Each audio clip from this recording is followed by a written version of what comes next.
कक्षा 12वीं की स्टूडेंट फाइनली आपका विषय भौतिक शास्त्र का त्रैमासिक परीक्षा 2024-25 पेपर लेके आ चुके हैं। आप लोग बहुत से रिकमेंड रहे थे कि भौतिक शास्त्र का पेपर लाओ, तो फाइनली आपका पेपर आ चुका और साथ ही संपूर्ण उत्तर सहित आपका पेपर कंप्लीट करने वाले इस वीडियो में। और साथ ही आपको बता दें, पेपर देने से पहले आपको इस पेपर को अच्छे से यहाँ पर याद कर लेना। अगर आप यहाँ पर 70 में 70 अंक लाना चाहते हैं तो इस वीडियो को ध्यान से देखिएगा। और साथ ही आपका समय यहाँ पर 3 घंटे रहने वाला, ठीक है। तो वीडियो को लाइक कर लीजिए और चैनल को सब्सक्राइब कर लीजिए, क्योंकि हम बड़ी मेहनत से आपके लिए पेपर लाते हैं, ठीक है। और आपके यहाँ पर निर्देश आते हैं सही प्रश्न करना अनिवार्य है। फिर आपका दूसरा निर्देश आता है प्रश्न क्रमांक 1 से 5 तक वस्तुनिष्ठ प्रश्न जिनके लिए 28 अंक निर्धारित हैं। फिर आपका तीसरा निर्देश आता है चौथा 5वां, ठीक है। आप निर्देश ही पढ़ सकते हैं। तो चलिए स्टूडेंट, जो आपका भौतिक शास्त्र का पेपर है वो देख लेते हैं। तो आपको यहाँ पर जूम करके दिखाते हैं जिससे आप यहाँ पर अच्छे से देख पाएंगे, ठीक है। तो वीडियो को लाइक जरूर कर लीजिएगा और साथ ही आप यहाँ पर देख लीजिए। आपके यहाँ पर आते हैं सही विकल्प चुनकर लिखिए, आपके 6 नंबर के आते हैं, ठीक है। तो आपको यहाँ पर ध्यान से देखना है और सुनना, जिससे पूरे ऑब्जेक्ट है वो आपको यहीं पे याद कर लेने हैं, ठीक है। तो आप यहाँ पर अच्छे से देख लीजिए। एक कूलम आवेश में इलेक्ट्रॉनों की संख्या होती है, तो आपका आता है 5.46 गुणा 10 की 1029 और बात आता है 6.25 गुणा 1018 और सात आपका 1.6 गुणा 1029 और दात 90 गुणा 1011। तो यहाँ पर एक कूलम आवेश में इलेक्ट्रॉनों की संख्या होती है, तो इसका करेक्ट आंसर आपका बा हो जाएगा 6.25 गुणा 1018। यहाँ आपका दूसरा आता है विद्युत धारिता का मात्रक नहीं है, तो आपका आता है फैराडे और बात आता कूलम प्रति वोल्ट और साथ आपका वोल्ट और दाता कूलम प्रति जूल। तो यहाँ विद्युत धारिता का मात्रक नहीं है, तो इसका करेक्ट आंसर आपका वोल्ट हो जाएगा, ठीक है। वोल्ट आपका विद्युत धारिता का मात्रक नहीं रहेगा। फिर आपका आता है तीसरा विशिष्ट प्रतिरोध का मात्रक है, तो आपका आता ओम, बात 1 में ओम, साथ आपका ओम इंटू मीटर और दाता 1 में ओम इंटू मीटर, ठीक है। तो यहाँ विशिष्ट प्रतिरोध का मात्रक है, तो इसका जो आपका करेक्ट आंसर रहेगा वो आपका ओम इंटू मीटर हो जाएगा, ठीक है। इस तरह से आपका तीसरा सही विकल्प कंप्लीट हो जाता है। अब चौथा आता है धारावाहिक वृत्तीय कुंडली के केंद्र पर उत्पन्न चुंबकीय क्षेत्र होता है कुंडली के तल में और बात आपका कुंडली के तल के लंबवत और साथ कुंडली के तल में 45 डिग्री पर और दाता कुंडली के तल से 60 डिग्री पर। यहाँ पर वृत्तीय कुंडली, ठीक है, धारावाहिक वृत्तीय कुंडली के केंद्र पर उत्पन्न चुंबकीय क्षेत्र होता है, तो इसका करेक्ट आंसर आपका बा हो जाएगा कुंडली के तल के लंबवत। फिर आपका 5वां आता लेंज का नियम संबंधित है आवेश संरक्षण के नियम से और बात आपका ऊर्जा संरक्षण के नियम से और साथ आपका द्रव्यमान संरक्षण के नियम से और दाता संवेग संरक्षण के नियम से। तो यहाँ पर लेंज का जो नियम संबंधित है वो आपका ऊर्जा संरक्षण के नियम से संबंधित है, ठीक है। तो आपको पता ही होगा और नहीं पता है तो आप यहाँ पर याद कर लीजिए ऊर्जा संरक्षण के नियम से। फिर आपका आता 6वां भारत में घरों में दी जाने वाली विद्युत धारा की आवृत्ति होती है 40 हर्ट्ज और बात आपका 50 हर्ट्ज और साथ आपका 60 हर्ट्ज और दाता 100 हर्ट्ज, ठीक है। तो जो आपका यहाँ पर दिया गया भारत में घरों में दी जाने वाली विद्युत धारा की आवृत्ति होती है, तो इसका करेक्ट आंसर आपका बा हो जाएगा 50 हर्ट्ज। तो इस तरह से जो आपके यहाँ पर सही विकल्प वो कंप्लीट हो जाते हैं। आपने यहाँ पर अच्छे से याद कर लिए होंगे। अब चलिए आपके यहाँ पर प्रश्न 2 आता है रिक्त स्थान में पूर्ति कीजिए, 6 नंबर के आते हैं। तो पहला आपका जो यहाँ पर आता है, ठीक है, एकल ऋणावेश के लिए स्थिर विद्युत क्षेत्र रेखाएं, ठीक है, अनंत से प्रारंभ होती हैं, तो इसका आंसर आपका अनंत हो जाएगा पहले का। फिर आपका यहाँ पर दूसरा आता है विद्युत विभव एक डोनर राशि है, तो विद्युत विभव एक आपकी अदिश राशि है, तो अदिश आपका इसका करेक्ट आंसर रहने वाला है। फिर आपका यहाँ पर तीसरा आता है किरचॉफ का प्रथम नियम डॉट डॉट के सिद्धांत पर आधारित है, तो किरचॉफ का प्रथम नियम आवेश संरक्षण के सिद्धांत पर आधारित है, ठीक है। तो इसका आंसर आपका आवेश हो जाएगा, आवेश संरक्षण, ठीक है। तो आपको यहाँ पर अच्छे से याद कर लेना है। और फिर जो आपका यहाँ पर आता है चौथा एक आदर्श वोल्टमीटर का प्रतिरोध न होता है, तो यहाँ पर एक आदर्श वोल्टमीटर का प्रतिरोध अनंत होता है, तो इसका आंसर आपका अनंत हो जाएगा। फिर आप यहाँ पर देख लीजिए 5वां आता चुंबकीय आघूर्ण की दिशा डॉट डॉट की ओर चुंबकीय अक्ष के अनुदिश होती है, तो यहाँ पर चुंबकीय आघूर्ण की दिशा, ठीक है, एस ध्रुव से, ठीक है, एस ध्रुव से एन ध्रुव की ओर चुंबकीय अक्ष के अनुदिश होती है। फिर आपका 6वां आता एल सी परिवर्तन धारा और विभवांतर के मध्य π/2 का कलांतर होता है, ठीक है। इस तरह से आपके यहाँ पर रिक्त स्थान कंप्लीट हो जाते हैं।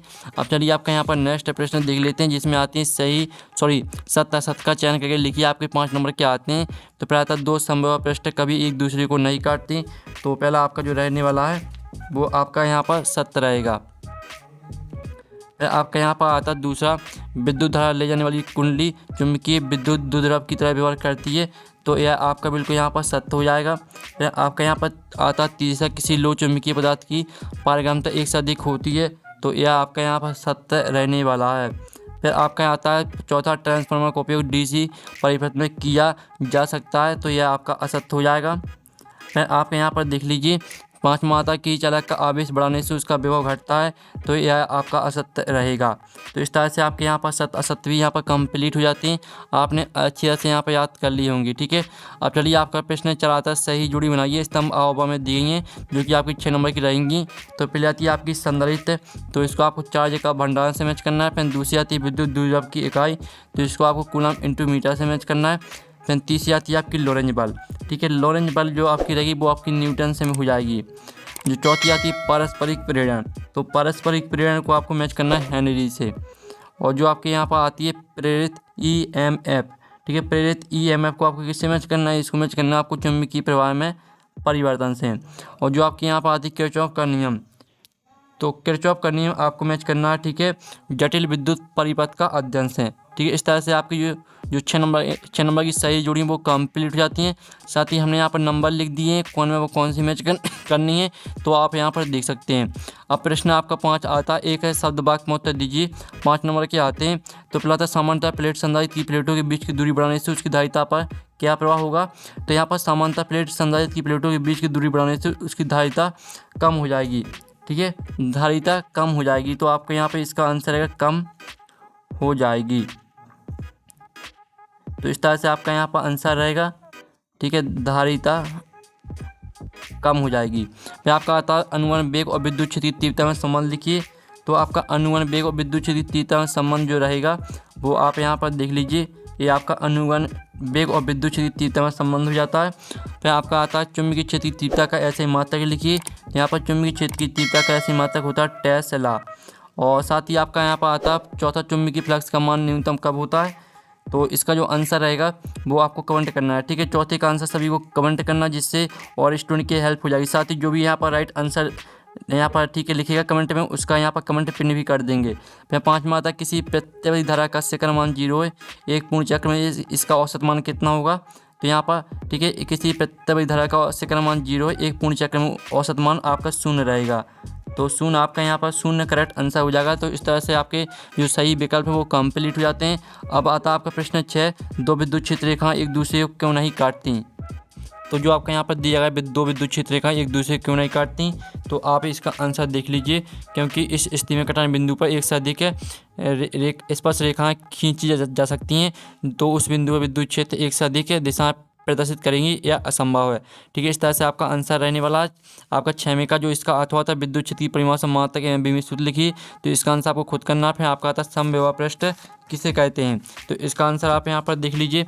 इसका आंसर अगर जिस पृष्ठ के प्रत्येक बिंदु पर विभव समान होता है उसे समविभव पृष्ठ कहते हैं। ठीक है, इस तरह से आपका आंसर रहेगा, तो याद कर लीजिएगा। और जो इसका आपका अथवा दिया गया दो समविभव पृष्ठ एक दूसरे को प्रतिष्ठित क्यों नहीं करते, तो इसका आंसर आपको खुद करना है। ठीक है, जो आपको ऊपर का प्रश्न साथ ही जो अथवा का, दोनों में से हम आपको एक का आंसर कराएंगे, क्योंकि दोनों का आंसर कराएंगे तो वीडियो काफ़ी लॉन्ग हो जाता है, इसलिए हम आपको एक का आंसर कराएंगे। फिर आपका आता है 8वां, मोटर गाड़ी को स्टार्ट करने पर उसकी हेडलाइट कुछ मंद क्यों हो जाती है। तो आप यहाँ पर देख लीजिए, इसका आंसर रहेगा वो आप यहाँ पर मोटर गाड़ी स्टार्ट करने पर स्टार्टर गाड़ी की बैटरी से एक उच्च धारा लेता है, अतः बैटरी में विभव पतन IR के बढ़ने से बैटरी की प्लेटों के बीच विभवांतर काफ़ी गिर जाता है, जिस कारण हेडलाइट कुछ मंद हो जाती है। तो इस तरह से आपका इसका आंसर रहेगा। फिर आप यहाँ पर देख लीजिए ओम का नियम लिखिए, तो इसका आंसर आपको खुद करने लगा। फिर आपका आता है एम्पियर का परिपथीय नियम लिखिए। तो एम्पियर का जो परिपथीय नियम है वो आप यहाँ पर देख लीजिए। ये आपका यहाँ पर एम्पियर का परिपथीय नियम दिया गया। इस नियम के अनुसार चुंबकीय क्षेत्र B का एक बंद वक्र C के अनुदेश रेखीय समाकलन वक्र द्वारा परिबद्ध कुल धारा I का μ0 गुना होता है। ठीक है, इस तरह से आपको पूरा परिभाषा यहाँ पर याद कर लेनी है और इसका समीकरण भी आप यहाँ पर देख लीजिए। अब चलिए आपका यहाँ पर आता है जिसमें आप यहाँ पर देख लीजिए मीटर वोल्ट मीटर कोई दो अंतर लिखिए। फिर आपका था वायु सेवाट का नियम लिखिए। तो जो वायु सेवाट का आपका नियम रहेगा वो आप यहाँ पर देख लीजिए। इस तरह से आपका वायु सेवाट का नियम रहने वाला है। ठीक है, पहले तो आप यहाँ पर देख लीजिए। इस तरह से माना चालक AB जिसमें धारा I प्रवाहित हो रही है, तब इस धारावाही चालक के एक अल्पांश द्वारा उत्पन्न चुंबकीय क्षेत्र किसी बिंदु पर चुंबकीय क्षेत्र की तीव्रता dV।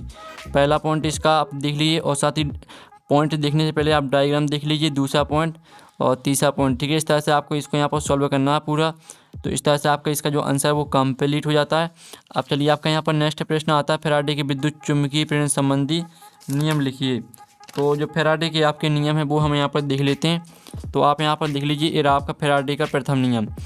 ठीक है, आपको फैराडे के विद्युत चुम्बकीय प्रेरण संबंधी नियम लिखने थे। तो आपका प्रथम नियम रहेगा, जब किसी परिपथ से बद्ध चुम्बकीय फ्लक्स के मान में परिवर्तन किया जाता है तो उससे विद्युत वाहक बल उत्पन्न होता है। ठीक है, इस तरह से आपको परिवर्तन होता रहता है। और इसका द्वितीय नियम रहेगा, प्रेरित विद्युत वाहक बल का मान चुम्बकीय फ्लक्स में परिवर्तन की दर के अनुक्रमानुपाती होता है। तो इस तरह से आपको इसको याद कर लेना है। ठीक है, अब चलिए आपके यहाँ पर जो इसका अथवा दिया गया 1 हेनरी मात्रक को परिभाषित कीजिए। फिर आपका बना मात्रा प्रत्यावर्ती धारा से विद्युत अपघटन क्यों नहीं होता है। तो जो इसका आंसर रहेगा वो आप यहाँ पर देख लीजिए। इसका आंसर है प्रत्यावर्ती धारा से विद्युत अपघटन नहीं होता, क्योंकि प्रत्यावर्ती धारा को आसानी से निम्न तथा उच्च वोल्टता पर परिवर्तित किया जा सकता है तथा ऊष्मा हानि को कम किया जा सकता है। इस तरह से आपका आंसर रहेगा। फिर आपका जो इसका अथवा आता है, प्रत्यावर्ती धारा और दिष्ट धारा में अंतर लिखिए। तो इसका आंसर आपको खुद कर लेना है। फिर आपका आता है चलकुंडी धारा मापी की शुद्धता कैसे बढ़ाई जा सकती है। और जो आपके यहाँ पर दिए, पृथ्वी की विभव को शून्य क्यों माना जाता है। तो स्टूडेंट आप यहाँ पर देख लीजिए, आपका जो यहाँ पर दिया है पृथ्वी की विभव शून्य क्यों माना जाता है। पृथ्वी का आकार इतना बड़ा है कि उसे कुछ आवेश देने या उसे कुछ आवेश लेने से उसकी विभव में कोई विशेष अंतर नहीं आता, इसलिए पृथ्वी की विभव को शून्य माना जाता है। तो इस तरह से आपका आंसर रहने वाला है। और फिर जो आपके यहाँ पर दिया गया 14वां प्रश्न है। ठीक है, तो आप 14वां प्रश्न यहाँ पर देख सकते हैं। और इसका जो अथवा है, गॉस का प्रमेय का उपयोग करते हुए सिद्ध कीजिए कि आवेशित खोखली चरक के अंदर विद्युत क्षेत्र का कोई अस्तित्व नहीं होता। तो स्टूडेंट जो आपके 14वें का अथवा है, इसका आंसर आप यहाँ पर देख लीजिए। इस तरह से पहले तो आपको यहाँ पर डायग्राम बनाना। ठीक है, पहले आप प्रश्न यहाँ पर देख लीजिए, वही प्रश्न है आपका सेम। ठीक है, इस तरह से आपको डायग्राम बनाना है। और जबकि बिंदु गोले के अंदर स्थित है, तो इस तरह से आपको इसके यहाँ पर, ठीक है, आप यहाँ पर देख लीजिए। इस तरह से पूरा आपको इसको सॉल्व करना है। ठीक है, आप यहाँ पर देख लीजिए, इस तरह से पूरा आपका इसका आंसर हो जाता है। आपने यहाँ पर देख लिया होगा। अब चलिए आपके जो यहाँ पर दिया गया किरचॉफ के नियम लिखिए, उनकी व्याख्या कीजिए। इसका अथवा आता किसी सेल के आंतरिक प्रतिरोध और टर्मिनल वोल्टता, ठीक है, और विद्युत धारा में आपको संबंध स्थापित करना है। तो इसका जो आंसर रहेगा वो हम आपको बता देते हैं। तो आप यहाँ पर देख लीजिए, इस तरह से आपका इसका आंसर रहने वाला है। चित्र में प्रदर्शित है परिपथ। ठीक है, पहले तो आप यहाँ पर डायग्राम देख लीजिए और फिर आप यहाँ पर देखिए चित्र में प्रदर्शित परिपथ में माना कि सेल की विद्युत वाहक बल व आंतरिक प्रतिरोध क्रमशः ई तथा आर हैं। ठीक है, वोल्ट मीटर के प्रतिरोध आर की श्रेणियों का विभवांतर भी है। तो इस तरह से आपको यहाँ पर पूरा इसको सॉल्व करना है। ठीक है, आप यहाँ पर देख लीजिए, इसका व्यंजक रहेगा अभिष्ट व्यंजक, यानी अभिष्ट संबंध आर बराबर ई माइनस वी बटे में आई। ठीक है, इस तरह से आपका इसका आंसर हो जाता है। अब चलिए जो आपके यहाँ पर दिया गया है 17वां प्रश्न है। तो 17वां प्रश्न आप यहाँ पर देख लीजिए। फिर जो आपके यहाँ पर आता है 18वां की गोली चलक की धारिता का सूत्र का निगमन करो। और 19वां प्रश्न आप यहाँ पर देख लीजिए। और साथ ही 20वां प्रश्न है। ठीक है, जो आपके 4 नंबर के प्रश्न हैं, इनका सॉल्यूशन आपको टेलीग्राम ग्रुप में मिल जाएगा। और पेपर का अगर आप यहाँ PDF है डाउनलोड करना चाहते हैं तो उसकी लिंक वीडियो के डिस्क्रिप्शन दी गई, तो आप वहाँ से पेपर का PDF डाउनलोड कर सकते हैं। तो हम यहाँ पर नेक्स्ट वीडियो में मिलते। Thanks for watching.